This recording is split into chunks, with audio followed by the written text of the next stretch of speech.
Welcome to chemistry classes. देखिए, हम जो केमिस्ट्री के टॉपिक हैं उनको स्टेप बाय स्टेप करेंगे और आज हम शुरू करने जा रहे हैं 10th class science chapter first, जो कि केमिस्ट्री का पार्ट है, रासायनिक अभिक्रियाएं एवं समीकरण। अब देखिए, रासायनिक अभिक्रियाएं क्या होती हैं और क्या समीकरण होती हैं, तो इनको समझने से पहले हम क्या पढ़ेंगे, भौतिक परिवर्तन और रासायनिक परिवर्तन।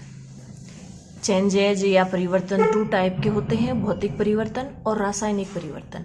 अब भौतिक परिवर्तन क्या होते हैं और रासायनिक परिवर्तन क्या होते हैं, तो देखिए, जो भौतिक परिवर्तन होते हैं वो अपने अस्थायी परिवर्तन होते हैं।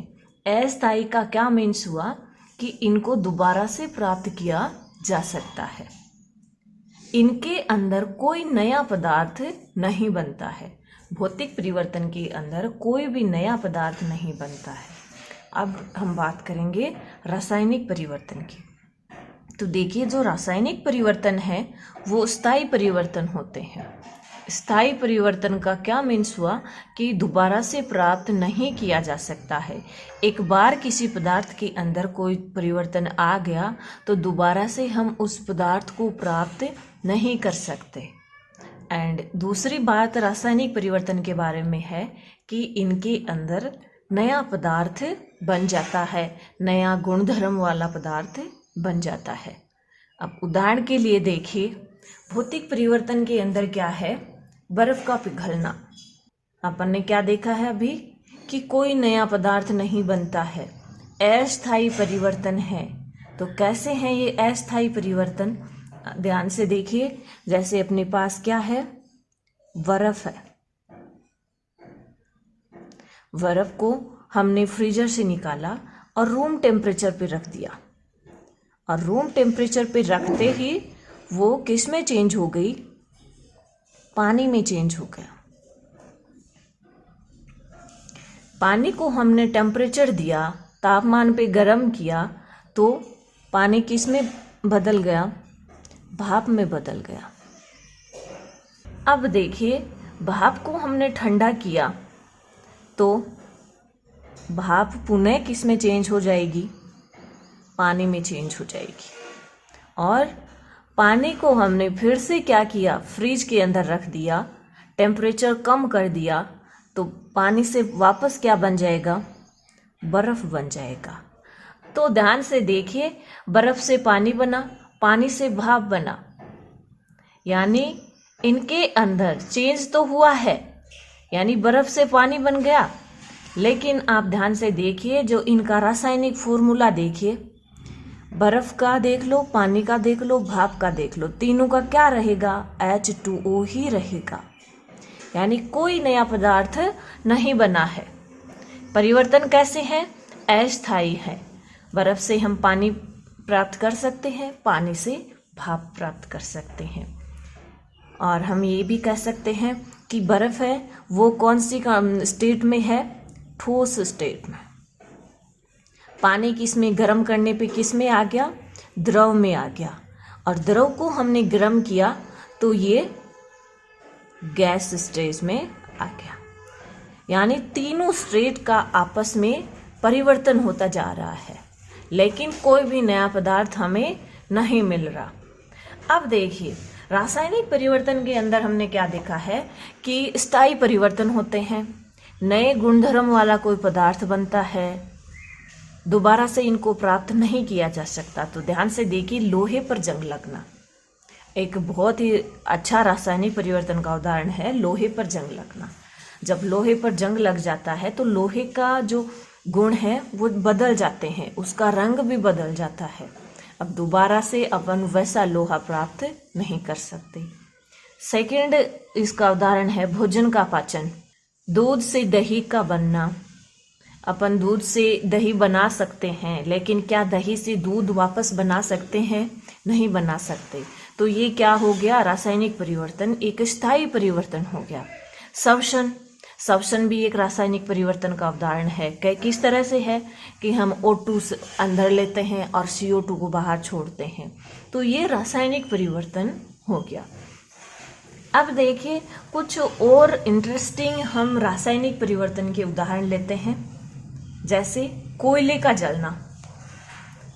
कोयले का जलना, तो देखिए कोई भी जो पदार्थ है वो किसकी प्रेजेंस में जलता है? ऑक्सीजन की प्रेजेंस में जलता है। और जो अपना कोयला होता है, कार्बन, उसका प्रतीक होता है C। और किसी भी पदार्थ को जलाने के लिए क्या आवश्यक है? ऑक्सीजन गैस आवश्यक है। तो कार्बन है वो ऑक्सीजन की प्रेजेंस में CO2, कार्बन डाइऑक्साइड गैस हमें देता है। यानी इसके अंदर क्या हुआ है? रासायनिक परिवर्तन हुआ है। ये जो अपना कोल है या जो कोयला है, ये ऑक्सीजन की प्रेजेंस में अभिक्रिया करके कार्बन डाइऑक्साइड गैस बना रहा है, जो कि क्या है? एक रासायनिक परिवर्तन है। और ये जो रासायनिक परिवर्तन है, जब इनको हम एक अभिक्रिया के रूप में लिख देते हैं या सिंबल्स के, प्रतीकों के रूप में लिख देते हैं, तो वो क्या बन जाती है? अपनी रासायनिक समीकरण बन जाती है। अब देखिए एक एग्जाम्पल हम और देखते हैं, जल का निर्माण। तो देखिए एक जल मॉलिक्यूल का निर्माण किस तरह से होता है? अपना जो जल होता है उसका सूत्र होता है H2O। तो देखिए सूत्र से हमें पता चल रहा है कि उसके अंदर हाइड्रोजन एंड ऑक्सीजन है। तो ये अपनी हाइड्रोजन गैस है और ये ऑक्सीजन है। और हाइड्रोजन और ऑक्सीजन अभिक्रिया करके क्या बनाता है? एक वाटर मॉलिक्यूल बनता है। तो देखिए इसके अंदर हमें 2 मॉलिक्यूल चाहिए हाइड्रोजन के और 1 अणु चाहिए ऑक्सीजन का, और इससे हमें 2 मॉलिक्यूल जल के मिल जाते हैं। तो ये भी क्या है? ये भी एक अपना रासायनिक परिवर्तन है, क्योंकि इसके अंदर 2 या 2 से अधिक पदार्थ मिलकर एक नया पदार्थ बना रहा है। और नया पदार्थ इनके अंदर क्या है? यहाँ पर अपना नया पदार्थ CO2 है, जो कि किससे बना है? कार्बन और ऑक्सीजन से बना है। एंड यहाँ पर अपना नया पदार्थ क्या है? जल है, H2O है, जो कि किससे बना है? हाइड्रोजन और ऑक्सीजन गैस से बना है। ये एक स्थायी परिवर्तन है, इनके अंदर एक नया पदार्थ बन रहा है। इस तरह से ये भौतिक और रासायनिक परिवर्तन होते हैं। अब देखिए, अब हम बात करेंगे रासायनिक अभिक्रिया की। तो देखिए रासायनिक अभिक्रियाएं क्या होती हैं? तो 2 या 2 से अधिक पदार्थ मिलकर 1 या 1 से अधिक नए गुणधर्म वाले पदार्थों का निर्माण होता है। यानी 2 या 2 से अधिक पदार्थ मिलकर 1 या 1 से अधिक नए गुणधर्म वाले पदार्थों का निर्माण होता है। एक पदार्थ से भी नए गुणधर्म वाले 2 पदार्थों का निर्माण हो सकता है, 2 पदार्थों से भी 2 का भी हो सकता है, ज़्यादा का भी हो सकता है, 1 का भी हो सकता है। तो देखिए ये अपनी क्या होती हैं? रासायनिक अभिक्रियाएं होती हैं। और इसका अच्छा सा एग्जाम्पल हमने अभी स्टडी किया है कि जल का निर्माण, हाइड्रोजन और ऑक्सीजन से जल का निर्माण, ये क्या है? एक रासायनिक अभिक्रिया है, जिसको हमने अभी स्टडी किया है कि 2 मॉलिक्यूल हाइड्रोजन के एंड 1 मॉलिक्यूल ऑक्सीजन गैस मिलकर के क्या बना रहे हैं? 2 मॉलिक्यूल जल बना रहे हैं। तो ये क्या है? एक रासायनिक अभिक्रिया है। अब देखिए रासायनिक अभिक्रिया के कुछ अभिलक्षण हैं जिनको हम स्टडी करते हैं। तो देखिए जो रासायनिक अभिक्रियाएं हैं उनका फर्स्ट अभिलक्षण या इनका फर्स्ट कैरेक्टर क्या रहता है? गैस का उत्सर्जन। गैस का उत्सर्जन किस तरह से होता है? तो देखिए कोई भी जो मेटल है वो एसिड से, अम्ल से अभिक्रिया करके क्या बनाती हैं? हाइड्रोजन गैस बनाती हैं। तो मेटल के अंदर या धातु के अंदर हम क्या ले रहे हैं? जिंक धातु ले रहे हैं। और एसिड के अंदर हम सल्फ्यूरिक अम्ल ले रहे हैं। तो जिंक तथा तनु सल्फ्यूरिक अम्ल के बीच रासायनिक अभिक्रिया से हाइड्रोजन गैस निकलती है। अब देखिए इसके अंदर हमने क्या लिया है? तनु सल्फ्यूरिक अम्ल लिया है। क्यों लिया है? देखिए ये जो अपने एसिड होते हैं ये बहुत ज़्यादा इनकी रिएक्शन करवाते हैं तो एनर्जी निकलती है। वो एनर्जी या वो जो ऊर्जा अभिक्रिया के दौरान निकलती है वो अपने लिए हानिकारक भी हो सकती है। तो इसके लिए हम उसको डाइल्यूट लेते हैं तनु अम्ल लेते हैं। तो देखिए इसके अंदर क्या होता है, एक छोटे से एग्जाम्पल से हम इसको स्टडी करेंगे। देखिए ये अपना क्या है, कोई एक कोनिकल फ्लास्क है और इसके अंदर हमें क्या लेना है, हमने क्या लिया है, ये तनु सल्फ्यूरिक अम्ल। तो तनु सल्फ्यूरिक अम्ल का जो सूत्र होता है वो H2SO4 और इसके अंदर हमने क्या लिया है, दानेदार जस्ता लिया है, जिंक धातु ली है।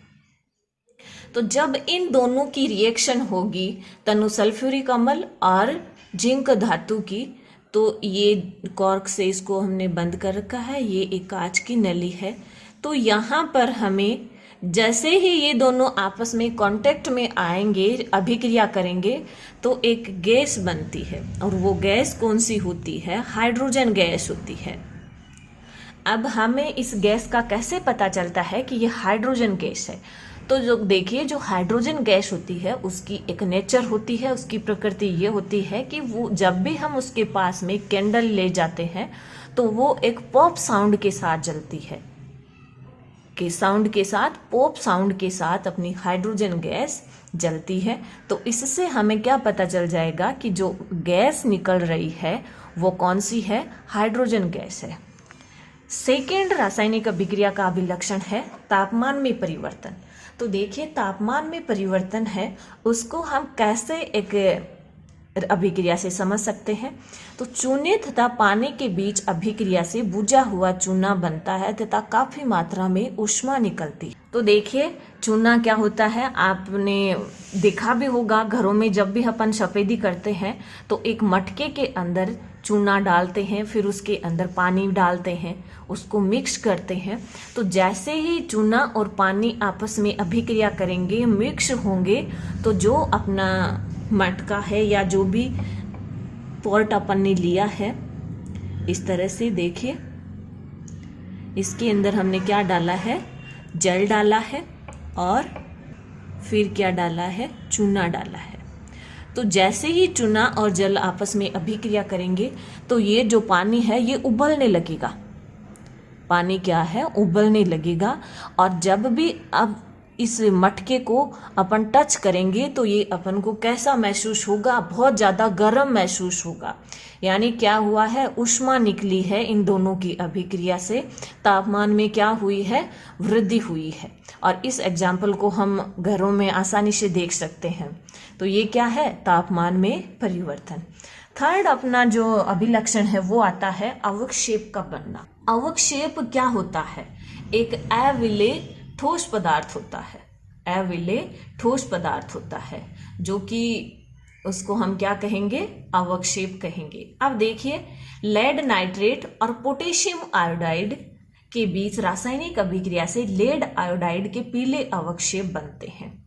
जो लेड नाइट्रेट है और पोटेशियम आयोडाइड है, इन दोनों की रिएक्शन होगी तो देखिए जो लेड नाइट्रेट है, अब लेड से क्या बन जाएगा, लेड आयोडाइड बन जाएगा, और ये नाइट्रेट है ये पोटेशियम के साथ। तो जो लेड आयोडाइड का पीले रंग का क्या बनता है, अवक्षेप बनता है। यानी पीले रंग का एक पदार्थ बनता है जो कैसा होता है, अविलेय होता है और ठोस होता है, अविलेय ठोस पदार्थ।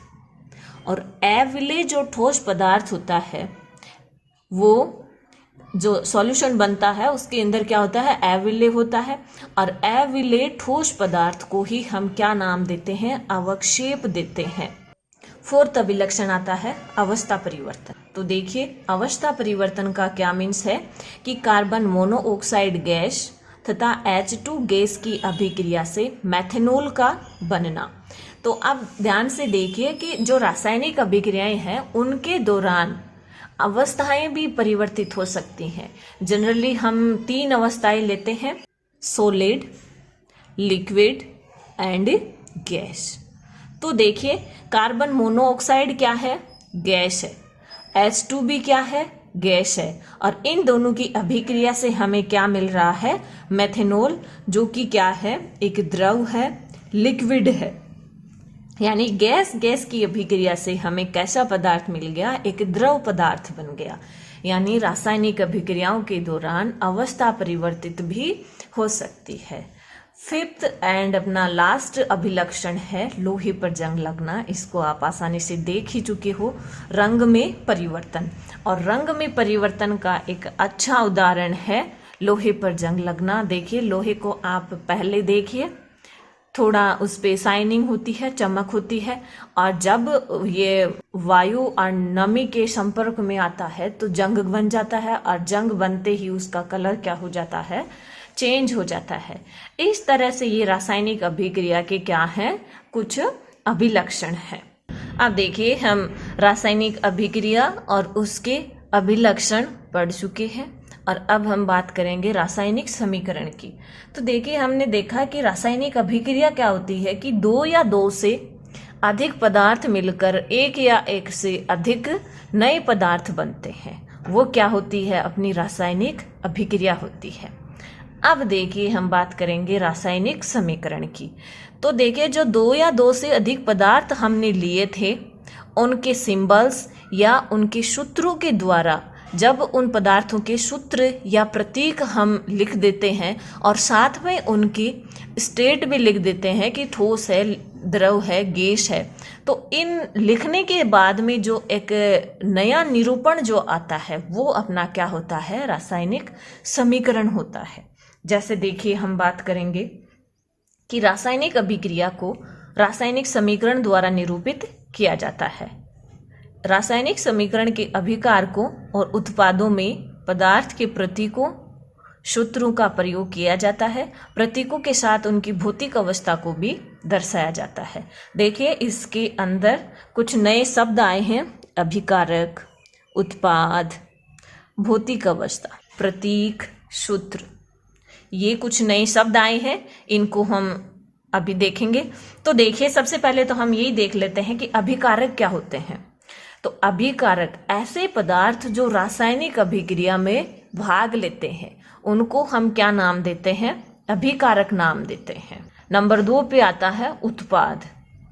ऐसे पदार्थ जिनका निर्माण रासायनिक अभिक्रिया में होता है वो क्या होते हैं, उत्पाद होते हैं। जैसे ये कोई है कि A gives B, तो इसके अंदर A तो क्या है, अभिकारक है, प्रारंभिक पदार्थ है, और B क्या है, उत्पाद है, जो कि क्या है, अंतिम पदार्थ है या जो बन रहा है अभिक्रिया के दौरान वो है। अभिकारक और उत्पाद हो गए। अब बात आती है भौतिक अवस्था की। तो देखिए जो अवस्थाएं होती हैं वो सॉलिड, लिक्विड और गैस, ठोस, द्रव और गैस, और एक वर्ड आता है एक्वस। तो देखिए कोई भी जो पदार्थ या अभिकारक या उत्पाद सॉलिड अवस्था में होता है, ठोस अवस्था में होता है, तो उसको हम उसके साथ में ब्रैकेट में क्या लगाते हैं, एस लगाते हैं। लिक्विड या द्रव होता है तो उसके साथ में हम एल लगाते हैं। गैस होता है उसके साथ में कोष्टक में जी लगाते हैं, और एक जो एक्वस सॉल्यूशन होता है वहां पर हम AQ लगाते हैं कोष्टक के अंदर। ये बात हो गई अभिकारक, उत्पाद और भौतिक अवस्था की। अब देखिए रासायनिक समीकरण को हम कैसे लिखते हैं। तो आपकी NCERT की जो बुक है उसके अंदर एक एक्सरसाइज भी है 1.1, हम उसी का उदाहरण लेकर के चल रहे हैं। वो क्या है कि मैग्नीशियम रिबन का वायु या ऑक्सीजन में दहन कर मैग्नीशियम ऑक्साइड का बनना। ये जो अपन ने बोला है इसको सूत्रों या प्रतीकों के रूप में लिखना क्या हो जाता है, रासायनिक समीकरण अपना बन जाता है। तो देखिए क्या कह रहा है कि मैग्नीशियम रिबन का वायु की प्रेजेंस में दहन। तो किसी भी पदार्थ का दहन करने के लिए हमें क्या आवश्यक होता है, ऑक्सीजन आवश्यक होता है। ये हमने पहले भी बात करी है इसकी। तो देखिए इसको हम अब क्या करेंगे, जो ये लाइन है इसको एक अभिक्रिया के रूप में लिखेंगे।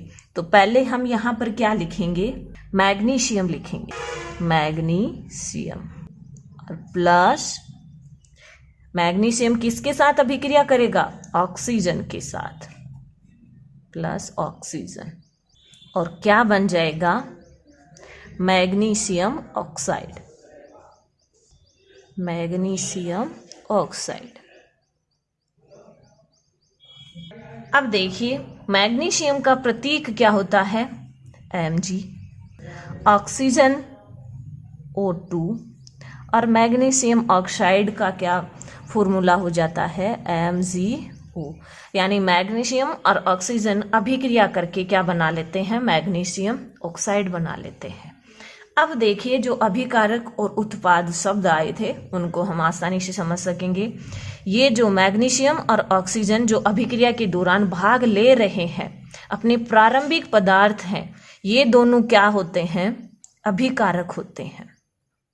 क्या होते हैं, अभिकारक होते हैं। रिएक्टेंट इनको इंग्लिश में बोल सकते हैं। अब देखिए इन दोनों की अभिक्रिया के दौरान जो नया पदार्थ बना है या जो अपना अंतिम पदार्थ जो है वो क्या होता है, उत्पाद होता है। अब देखिए ये तो हो गई बात अभिकारक उत्पाद की। अब भौतिक अवस्था को हम और शो करेंगे इनके साथ में। अपना जो मैग्नीशियम रिबन होता है वो कैसा होता है, ठोस होता है, कोष्टक में एस लगा देते हैं। ऑक्सीजन अपनी क्या है, गैस है, जी लगा दिया। मैग्नीशियम ऑक्साइड इनसे क्या हो गया, बन गया, जो भी क्या है, एक सॉलिड अवस्था में है। अब इनको हम एक एरो के निशान, तीर के निशान से दर्शाते हैं अभिक्रिया को। और जो तीर का जो सिर वाला सिरा होता है वो क्या करता है, वो उत्पाद को दर्शाता है। और जो पूंछ वाला भाग होता है वो क्या करता है, अभिकारकों को दर्शाता है। अब देखिए ये जो अपनी अभिक्रिया है ये क्या है, संतुलित नहीं है। क्या नहीं है, संतुलित नहीं है। कैसे पता चला, मैग्नीशियम 1 है, O2 यहाँ पर देखिए ऑक्सीजन के 2 परमाणु है, यहाँ पर ऑक्सीजन का 1 परमाणु है, तो यहाँ पर ऑक्सीजन के ज़्यादा है, तो यानी क्या है, ये संतुलित नहीं है। तो जो अभिक्रिया संतुलित नहीं होती है उसको हम क्या कहते हैं, कंकाली समीकरण कहते हैं। क्या कहते हैं, कंकाली समीकरण कहते हैं। और जब इसको हम संतुलित कर देते हैं तो वो अपनी बन जाती है रासायनिक समीकरण। जैसे अब इसको हम क्या करेंगे, संतुलित करेंगे। तो संतुलित करने के लिए हमें देखिए इनके सूत्र में परिवर्तन नहीं करना है। क्या करना है, इनके यहाँ पर नंबर सिर्फ लगाने हैं, बाकी इनके प्रतीक या सूत्र में हमें कोई परिवर्तन नहीं करना। जैसे हम इसको कैसे संतुलित करेंगे, magnesium solid plus O2 gas है, क्या बन रहा है, मैग्नीशियम ऑक्साइड। ये नहीं कि यहाँ पर एक ऑक्सीजन है तो हम इसको हटा देंगे और अपना क्या बन जाएगा, एक ऑक्सीजन रह जाएगा। इसके लिए हमें क्या करना पड़ेगा, यहाँ पर 2 लगाना पड़ेगा। 2 लगाते ही ऑक्सीजन 2 हो गए, लेकिन क्या अनबैलेंस हो गया, मैग्नीशियम भी यहाँ पर क्या हो गए, 2 हो गए। तो हमें क्या करना होगा, यहाँ पर भी 2 लगाना होगा। तो अब ये अपनी क्या बन गई, रासायनिक समीकरण बन गई, संतुलित रासायनिक समीकरण। और जब तक इसको हमने संतुलित नहीं किया था तो इसको हम क्या नाम दे रहे थे, कंकाली समीकरण नाम दे रहे थे। अब देखिए जो अपना नेक्स्ट क्लास लेंगे हम, उसके अंदर हम बात करेंगे संतुलित और असंतुलित रासायनिक समीकरणों की। तब तक के लिए आप इनकी नोट्स बनाइए, इनको स्टडी करिए। आप इस चैनल को भी सब्सक्राइब करें ताकि लेटेस्ट वीडियो का नोटिफिकेशन आप तक पहुंच सके। Thank you.